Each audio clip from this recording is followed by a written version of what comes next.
অগ্নিগর্ভ বাংলাদেশ এবং হিন্দুদের শুভ কামনায় কৃষ্ণনগর নৃসিংহদেব মন্দিরে যজ্ঞ এবং পূজার্চনা। প্রসঙ্গত, বাংলাদেশের প্রধানমন্ত্রী শেখ হাসিনার পদত্যাগের পর বাংলাদেশের বিভিন্ন জায়গায় বিক্ষিপ্তভাবে অগ্নিগর্ভের পরিস্থিতি সৃষ্টি হয়। সেখানে সমস্ত ধর্মের মানুষের পাশাপাশি হিন্দুদের ওপরেও কোথাও না কোথাও অত্যাচারের ছবি উঠে আসে। তারপরেই আমাদের প্রতিবেশী দেশ বাংলাদেশের শুভ কামনায় এবং হিন্দুদের শুভ কামনার্থে পুজো দিলেন রাজ্য কৃষাণ মোর্চার সভাপতি মহাদেব সরকার সহ একাধিক সাধারণ মানুষ। জানা যায়, এদিন নদিয়ার কৃষ্ণনগরে নৃসিংহদেব তলায় যজ্ঞ এবং অঞ্জলির মাধ্যমে পুজো নিষ্পত্তি করা হয়।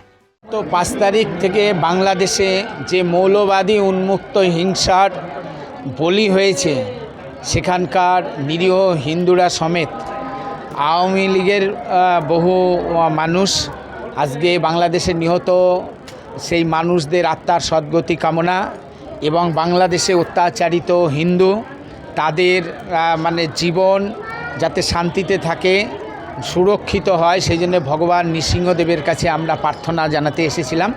কারণ অত্যাচারীকে ধ্বংস করার জন্যেই এই মর্তভূমিতে আবির্ভূত হয়েছিলেন ভগবান নৃসিংহদেব।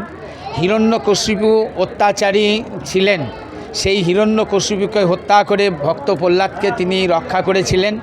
তাই বাংলাদেশে হিরণ্যকশিপু নামক যে অত্যাচারীরা আজকে মাথাচাড়া দিয়ে উঠেছে, যাদের অত্যাচারের বলি সেখানকার নিরীহ হিন্দু সমাজ, আজ লক্ষ লক্ষ হিন্দুরা আজকে আতঙ্কিত। বাংলাদেশের 1,48,00,000 প্রায় হিন্দু যারা হাতের তালুতে জীবন নিয়ে অত্যন্ত সংকটের মধ্যে দিন যাপন করছেন। তাই ভগবানের শরণাপন্ন হয়েছি।